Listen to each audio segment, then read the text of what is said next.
Hey everybody. Many of you guys have been asking me about the Victoria and Albert's dinner, and I just figured I would go live and see what questions you have for me about the dinner, and if you have any questions in general about the experience at Disney. I wanted to make separate videos to go over everything from the whole hospital fiasco to the actual hotel to just like my thoughts in general. And I know I've been getting messages from people, and I figured, you know what, I'm gonna go live because I'm so happy to just be home, be in my own bed, my own surroundings. But I thought I'd talk to everybody about the Victoria and Albert's dining experience. So, to start things off, first of all, this trip was really nice because I was able to go with family, and there were a lot of different factors that came into play when it came to the travel and, and where we were going and what we were doing. And, growing up, I was never really a big Disney person. I don't think. I never really was into it. So I guess maybe that's why, as an adult, first of all, I never had the opportunity to go to Disney. I never did any traveling when I was a kid. Like the farthest I had went was like a school bus trip to Boston or something. Like I never went anywhere. So I never had the luxury of going to Disney. I didn't go to Disney for the first time until I think I was 19, and Mark took me because his family had went quite a few times in his childhood, and so he had great memories from there. That was the first time I ever went. So um, I guess maybe because of that. I mean, I always wanted to go because everyone else was always going, but I don't know. I guess I never really had an interest, and now I'm a full-on adult, and I guess I still don't have the the interest to do that. I'd like to do the adult things there. So anyway, so I didn't make any plans for this trip because I wanted to make sure that, it was important for my husband and my brother-in-law, and my mother-in-law, and I know they have memories in different places. So to me, it was more important to make sure that they got to do the things that was important or nostalgic to them. My one request was I really wanted to stay at Animal Kingdom because I love animals, and I was like, I really just want to like walk out on my balcony and see the giraffes. And so we did see them, and you saw zebras and some other animals, which was super cool. But I would say the experience wasn't really like exactly what I was thinking, but it was cool to be able to do that. And our room was really nice. Like we had a very spacious room. We had a two-bedroom suite, so it was good. We had a lot of space. We had a commons area, like a living room area, which I thought was pretty cool. Anywho, so my we have friends that had told us about this restaurant called Victoria and Albert's. And apparently it's the number one restaurant in Orlando. It's obviously like probably the most expensive. I mean, everything there is expensive, but this one was like super expensive, but you pay for the experience. So we knew that we were going to be going to this dinner, and that was something that we had budgeted for to do that. Well, that's another story, but just go with the flow.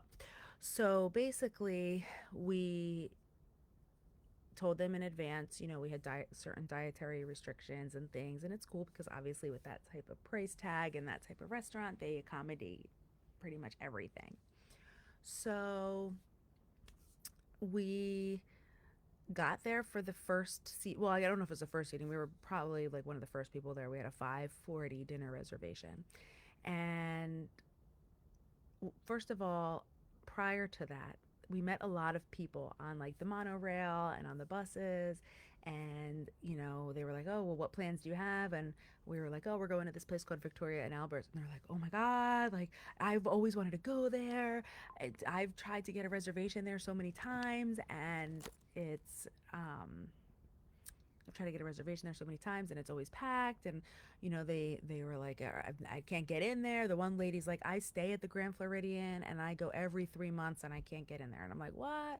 So I'm grateful that we had friends that were able to make a reservation for us, and they were like diligent about it. Like on midnight of the night that you could make a reservation, like Lisa was up at like 12:01, like making sure we all got in on this date so we could all go together. So that was super cool. So we get to the Grand Floridian, and it's a nice hotel. It's supposed to be like Victorian themed.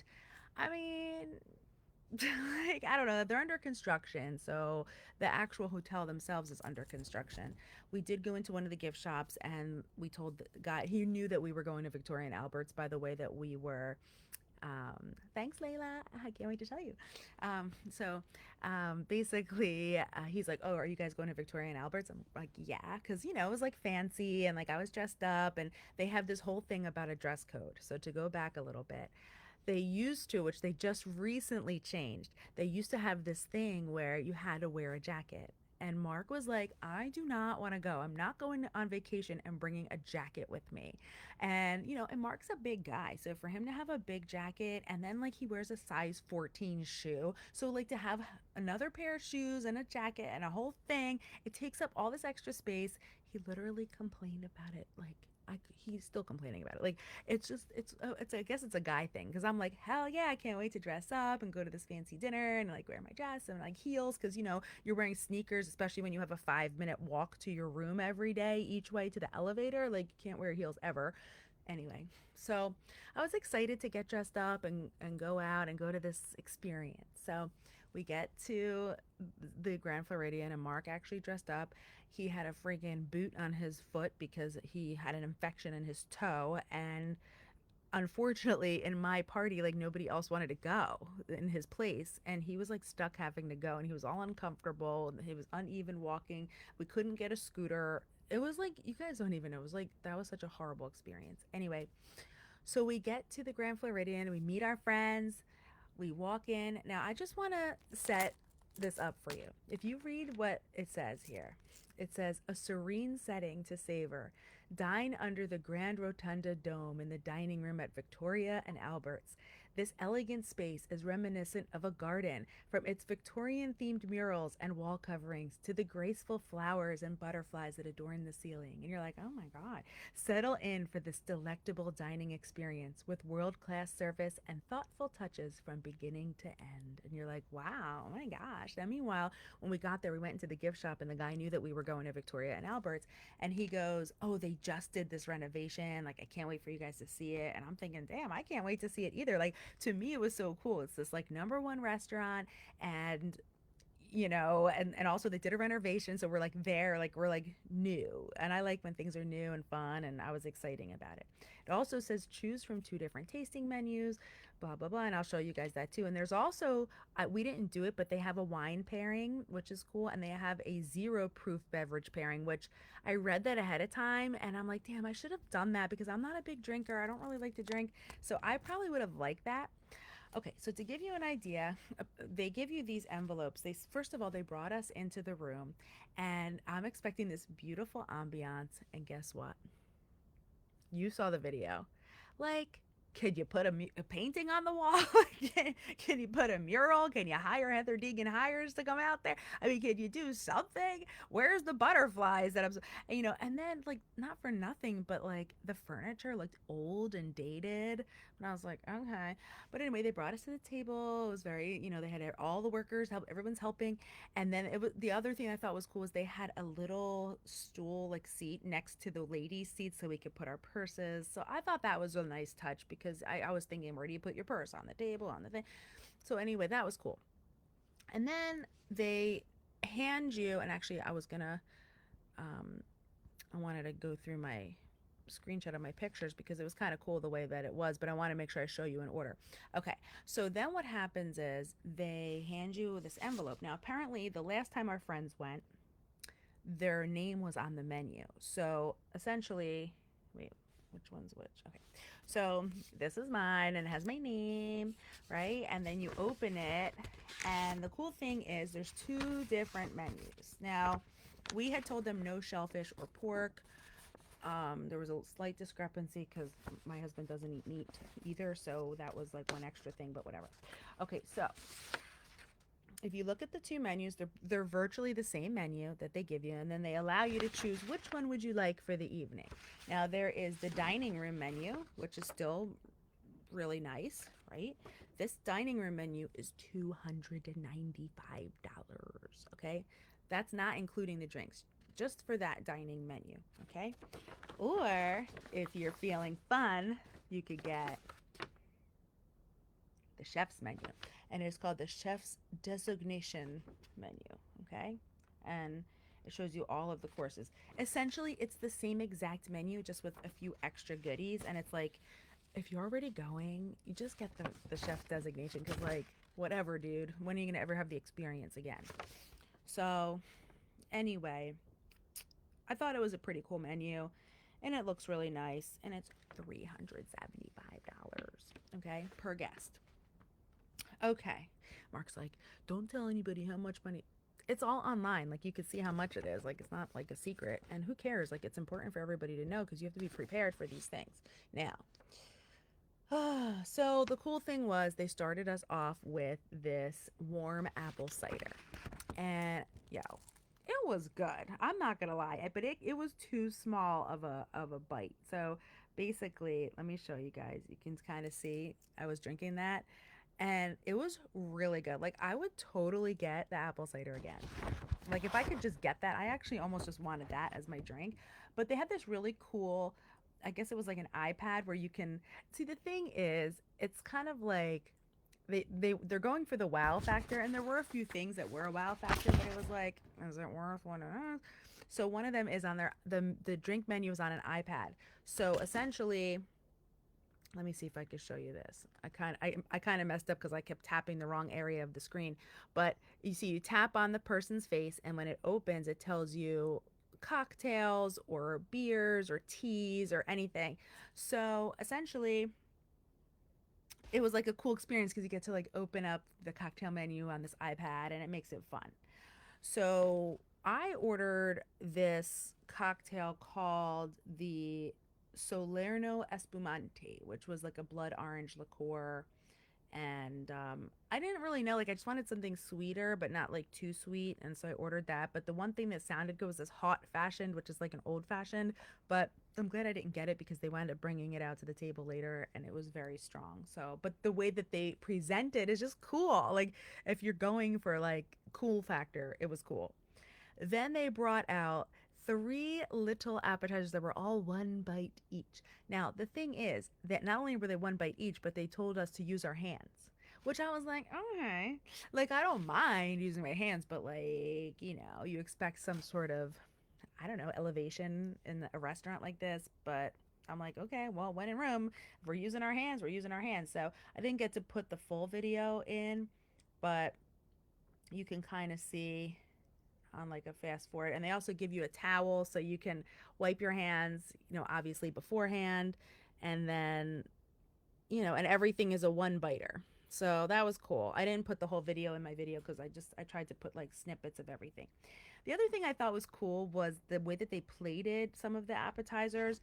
Like, it kind of looks stupid, but like this was like a really big bowl, and then there was like this little tiny hole in the center with the cream, and it was like fancy schmancy. So I thought that, I mean, that was good. And then what they did was, I think this was like a celery root, and they popped it. Mark, I'm telling everybody about Victoria and Albert's. Do you have anything you want to add? It was a very nice time. Okay, it was a very nice time. So this was kind of cool. I think she said it was like celery root, and somehow they puffed it up or something, and then you dipped it in to. I hope you guys can see it, but you dip it into that little area, and it's so fancy. So whatever, that was really cool. And then, by the way, the silverware was really pretty. That was minus the stain on the table. Look at the silverware. I thought it was really pretty. Anyway, then they had bread and butter that they served throughout, which was nice because, of course, who doesn't love bread and butter? But of course, it was like, oh, this is grandma's secret recipe or whatever. Um, then we had this kohlrabi, which was basically like a vegetable. I think that's what it is, but it was sliced up. Man, what am I doing here? Oh, there's my leg. That's the wrong video. This is kind of what it looked like, and but it was unique. It almost felt like it was like a pear, but it was something similar. I know I'm probably wrong. I'm not a culinary expert, but it was some sort of vegetable fruit thing. So while our guests had, like, let's say meat or lobster or whatever, like, we had that type of thing. But it was good. I mean, listen, like, you're getting like a different sensation than you normally would get. It was kohlrabi with lemon verbena and horseradish. Then we had what was called toothfish, and that was served with saffron and sweet plantains. And they basically like come over and then they like, pour the sauce on it so that way you can enjoy it. It's fancy schmancy. Then you get another bread tasting. And then there was this little tiny portion of more pasta, which was a garganelli with hazelnut and romanesco. But it's like, even though it's small portions, it's just enough. It was very tasty. I felt like this was a little too salty, just being honest, but everything else was super good. But it was good. Then there was quail, which I don't know. I know I made a video and I was like, yeah, but I don't really like it that much. But it was a koji aged quail, sunflower risotto, and sunchokes. That was really good. But you see how it's like this tiny piece? It's so like tiny, and you just take like 3 bites and you're done. Then what else did they have? They had the sunchokes. Then we had more butter. I liked this butter. I liked the this butter, the ribboned one, because it was just like pretty. When you like to eat things that look pretty, like I just liked it. It was like a ribboned shaped butter. Then they came out with the Rocky Mountain lamb with Sicilian pistachio and how do you say it? Castelvecchano olives. That was good. I liked it. And it's 2 little pieces, but it's on a nice dish, and the way they serve it is really nice. And then I had the A5, basically Japanese Wagyu. Marky, why don't you come on with me? I was gonna watch you. You want to watch me do this now? So it looked like that, and it was definitely melt in your mouth. Really good. Like, that was really good. Then, then we were with our friends Lisa and Jimmy, and they ordered that hot old fashioned. And I'm kind of glad because I really wanted to try it. But wait, hold on. Let me show you this. They wound up taking where is it? Oh, I did a slow motion pour of that. So it's like some sort of saffron sweet, like seltzer or something that goes on the side. So then you're supposed to pour it in depending on how much sweetness you want. Did you do the potato glass? The thing is, I don't know if I really have your stuff. Because We Mark all had. had potato glass, didn't we? No, you had that because you were Uh, more vegetarian-y. Because Mark had a really cool thing. It was like, it was a purple potato, but they made it like a glass, which is kind of cool.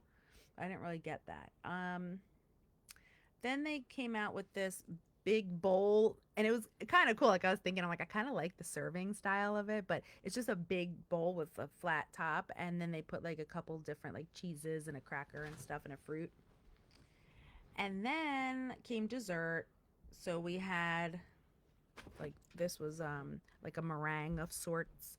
It was basically white chocolate passion fruit mascarpone. So I guess it wasn't a meringue, but whatever, it looked like it. But it was cool because it was crunchy. It had a very nice flavor. And then they came out with these other small little, like, these are like, they were really tiny. They were like this big. And you're like, oh, okay. And the one thing I did not like, which I thought was kind of stupid. First of all, you see how there's 2 desserts here. This one was mine, which was really good, but that one was Lisa's. She sat across from me.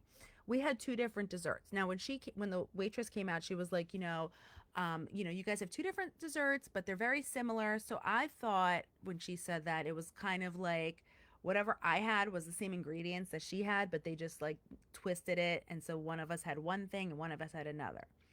But that's not what it was. Like, I had like a, let's say, a praline temple, but she had like this white chocolate caramel thing, and it's like, well, for $379, I'd like to have that little bite too because I want to try both. Because now I'm looking at their dessert. Mark and I had the same, and Jimmy and Lisa had the same, and I'm thinking, why didn't they let me and like Mark and I have one of each, and they have one of each, and then we can like both share it if we can't each have our own. To me, that was like really dumb. Whatever. Then, oh, and then they gave us these little tiny, like, I don't even know, but it was so cool. It was really cute. So anyway, but it was just enough. Like, it looks tiny, but a lot of tiny portions is really just enough and all you need. And then what else? Oh, and I really like this like rock sugar stuff. Like I know we have the sugar in the raw and whatever, but the sugar was good. And then the the coffee, like even look at the harp. It doesn't it look old and out. I mean, I'm not trying to complain, but I mean, it just seems like back in the day. I know they're going for the Victorian thing, but like I feel like they could have fancied the place up a little bit more. Would have been nice. Like it just looks so plain in there. And then oh, so let me talk to you about the coffee. So this is a 5 minute video. I put it on fast forward for you guys. I'm sorry, but this is really cool. Like I had never seen this before. So they light that on fire, and I don't know if you could see up here, there's like coffee grinds. Lights that on fire, the water starts to boil, and all of a sudden, if I fast forward it, I hope I'm doing this right. Oh my God. See how the coffee oh my God. Oops. I might have fast forwarded too much. But you see how like the coffee rose up? It's like weird. Look, watch this. It's like and it rises up. And then they take the fire away. So someone comes and takes it away because now it's already boiled. And then all of a sudden, it just automatically falls in. And then they serve you the coffee after that from that thing, which is so cool. I guess it's like a French press kind of idea. So of course we were all wowed because look, she's here. She is taking it, and the other thing was I couldn't use flash, which was annoying, but it's cool. And then she comes over and pours it from there. And the brand was called Yama. So Mark and I looked it up. It's only $70 for that. So it's funny because I sent my girlfriend a picture of it. I found it online. 70 bucks. But it's so funny. Like, who would have thought that? Like, it looked like it was a super expensive thing going on, and it's like not that bad. Like, anybody can get it. Um, and the same thing for tea. So, my girlfriend Lisa had tea, and it was the same concept for her too. And I did get that on video as well. And then, just so you guys see, so basically, Mark had 2 drinks. I had 1 drink. And the other thing is, like, I kind of wanted to go out of my comfort zone a little bit. I should have in terms of like trying something because my girlfriend Lisa, she got a wine. It was called Jarvis Cabernet. And she's like, and I tried a little sip of it and I actually liked it. I'm not a big drinker or a big wine drinker, and I actually liked it. I'm kind of mad that I didn't like get that and go with the flow because we did have some meats and things. But anyway, that's the receipt so you can see.